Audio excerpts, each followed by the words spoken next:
Hey you guys, welcome back to my channel. Today I'll be showing you how to make 3 projects out of things that you have around the house. So let's get started.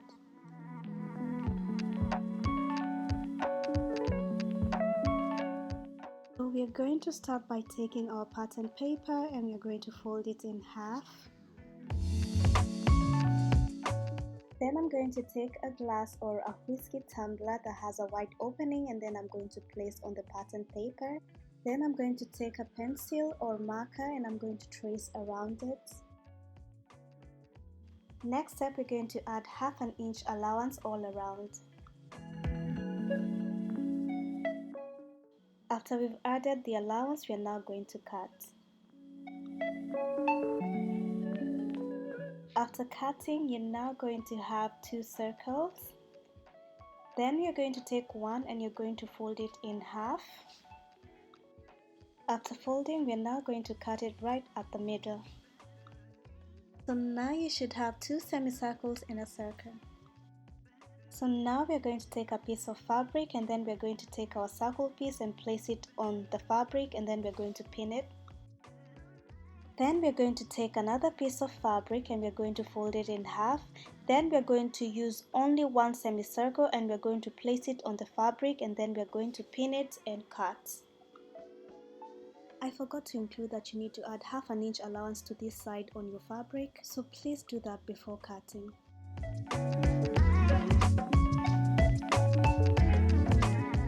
After cutting, you should have 2 pieces like so. Then we're now going to be cutting our full circle.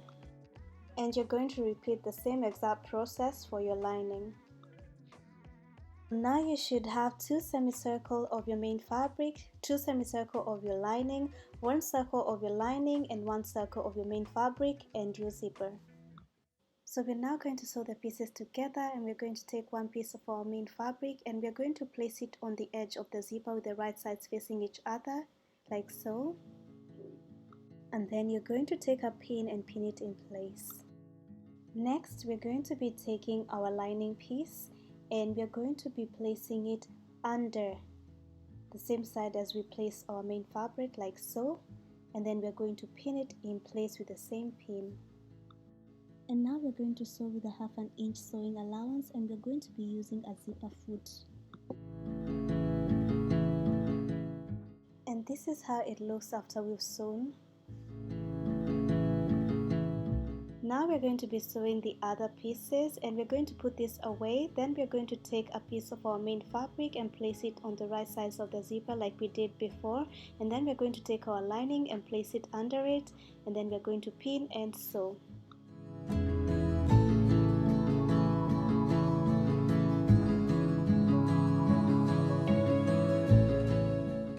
After we've sewn the sides, we're now going to open this up and then we're going to open our zipper halfway like so. Then we're going to take a piece of ribbon and we're going to measure around 3 inches and then we're going to cut. Then we're going to take our ribbon and we're going to fold it in half and then we're going to place it right where our fabric starts, there, and then we're going to pin and do a base stitch.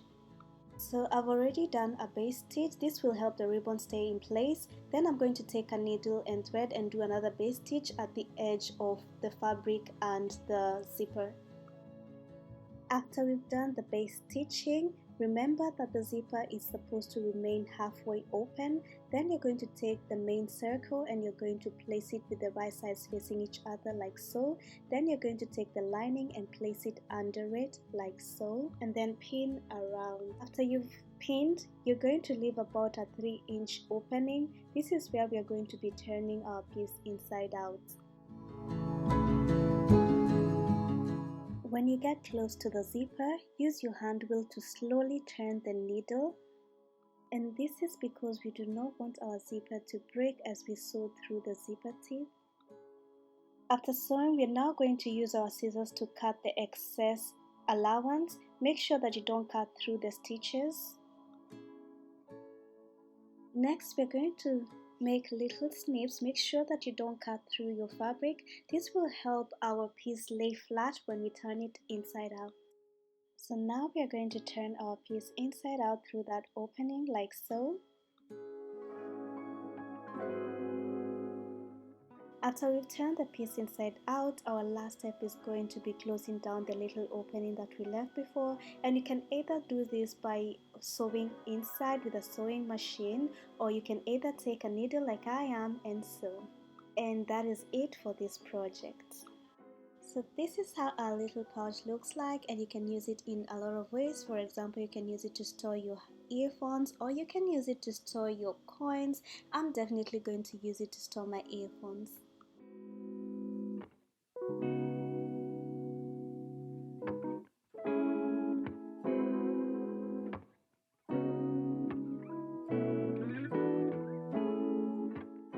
For this project, you're going to take a shoebox that you have. Next, you're going to take a piece of fabric and you're going to fold it in half with the right sides facing each other, like so. And then you're going to take a shoebox and you're going to place it on the fabric. Then you're going to take a marker and then you're going to trace around it. After tracing, remove the shoebox and then add 1 inch allowance all around. And after that, go ahead and cut it out.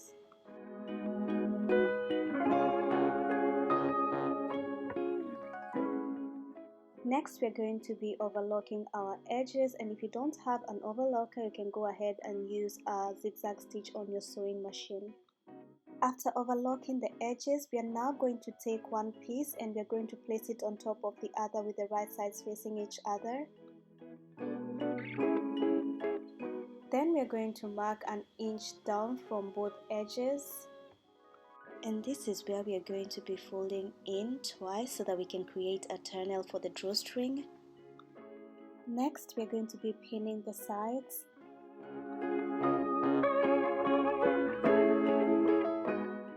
And then we're going to sew from this point to the side, the bottom, and this side, and then we're going to stop at this mark. We're going to be using a 1/2 inch sewing allowance.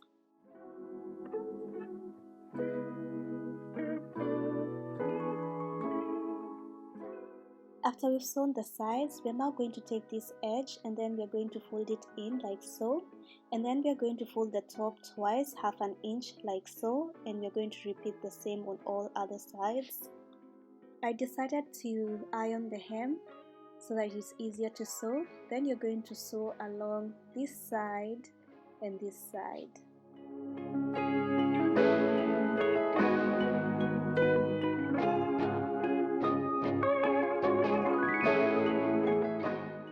After we're done sewing the top, we're now going to trim the little corners from the bottom, and then we're going to turn our piece inside out.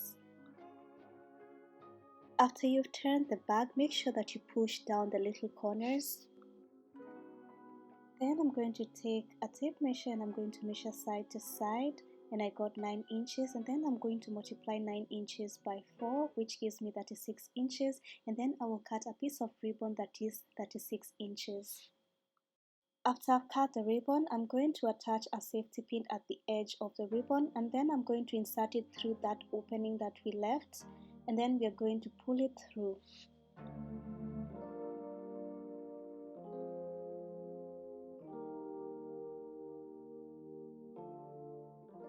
Then you're going to distribute the ribbon evenly, and then you're going to leave like a few inches on this side, like so, and a few inches on the other side. Our last step is going to be tying down our ribbon like so, and you're going to repeat the same to the other side. This will help our ribbon stay in place, especially when we are opening and closing our drawstring bag. So this is how our drawstring looks like, and you can use it to store so many things. For example, you can use it to store your swimsuit, or you can use it to store some sandals or even your gym shoes.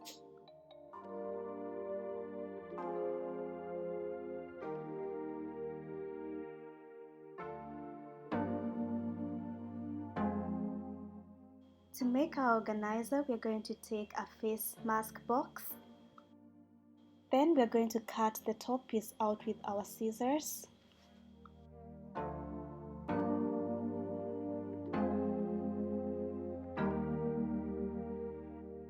After that, we are going to cut down the sides.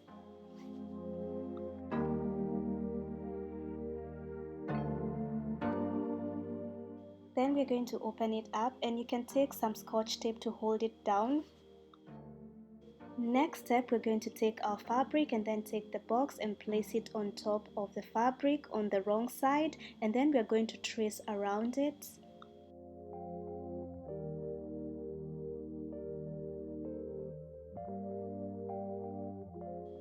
After tracing, we're going to add 1/2 inch allowance to all sides.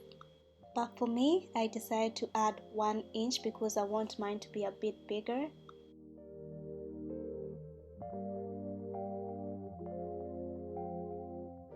After we've added our allowance, I'm going to take my lining piece and I'm going to place it at the bottom like so. Then I will take my main fabric and place it on top of it, and then I'm going to pin and cut.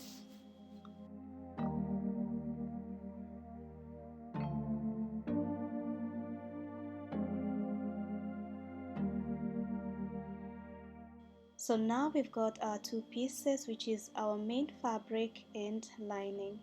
Next, we're going to take our main fabric and we're going to pin the sides like this, and then we're going to repeat on all sides.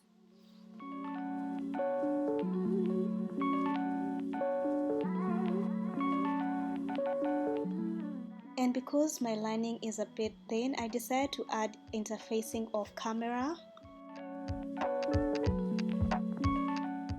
So now we're going to be pinning the sides the same way as we did on our main fabric. And now we're going to be sewing all sides with a 1/2 inch sewing allowance.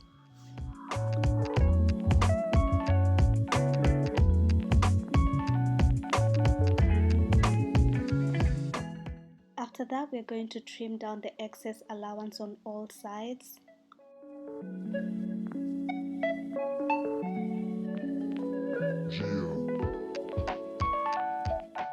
Next step, we're going to be turning our lining inside out like so, and then we're going to place it inside our main fabric so that the right sides will be facing each other. Next, we're going to pin the top, and then we're going to take our tape measure and we're going to measure around 3 inches. This is going to be the space that we are going to leave so that we can be able to turn our organizer inside out. Then we are going to be sewing with a 1/2 inch sewing allowance, and guys, please remember to leave the 3 inch opening.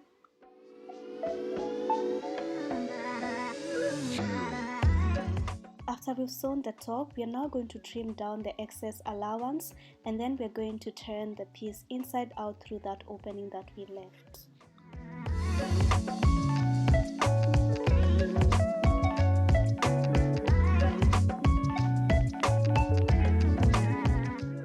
Next step, we're going to be ironing all sides with our iron.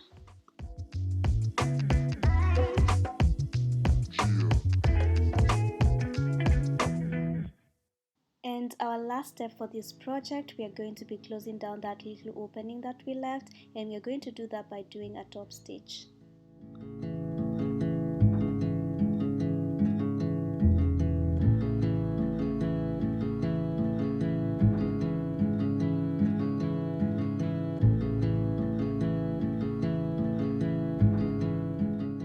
So this is how our organizer turned out, and you can use it in a lot of ways. Like for example, you can use it to store your socks, or for the ladies, you can use it to store your sanitary towels. So this is the end of this video. I hope you guys enjoyed it, and I'll see you again on my next video. Bye and God bless.